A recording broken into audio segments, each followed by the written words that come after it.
Kapilings Vlog, okay lang yan. Basta di kayo madisgrasya, antayin ninyong maayos kung gusto nilang ayusin. Si Tiger Lily, sabi niya sobrang hirap dyan, pero mahirap kung bumagsak ng biglaan. Kaya safety dapat lagi. Thank you. Mula kay Kalin, wawa naman mga pasahero, layo, tatawa rin ang tulay. Tapos ito rin, mula kay Lady Ems, kahirap ng ganyan. Lahat apektado.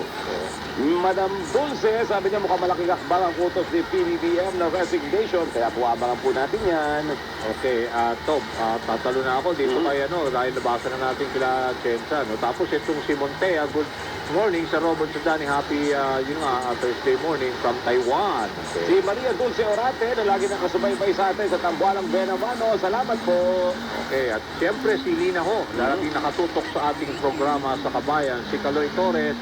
Kaya malakas ang bentahe ng vape sa mga kabataan dahil kasama yan sa pormahan factor. Ilan ang mga naka-vape, tama yan. Agree. O sa ibang kabataan at yan ay kasama sa marketing strategy ng produkto. Nakasukbit pa sa ligi. Edwin Muhar, maraming salamat po at partner, ito everyday din nakikinig sa atin. Birthday niya ngayon. Si Mami Rosita Manangkil Heramis, happy 69th birthday po. At ang pagbati na niya syempre galing sa iyong anak na si Kuyang Chrismon at ang mga teachers po ng Calabarzon, nakamonitor din sa atin.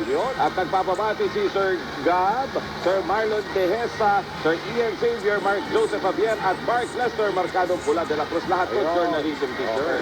Okay. Makakaway din sa atin, ha? Pinapati ko rin ang ating production staff. Bye-bye. Okay, maraming salamat. Susunod na ho ang Balita Patan with Peter Muski and Pat Domingo. Aba. May bagong pandit. Anyway, okay, maraming salamat, Maraming partner. salamat. Bye. Bye-bye. See you tomorrow. I love you, Kabayan. I love you.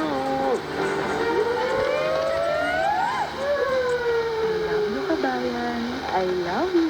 Ito po ang DWPM, radyo sa Istrenta, nagseservisyo at nagbabalita para sa mamamayan. Naglilingkod, nagmamahal, nakikinig, nananawagan. Radyo sa Istrenta, para sa mamamayan, para sa pamilya, anumang pangangailangan. Hey, hey! Radyo sa Istrenta, para sa mamamayan.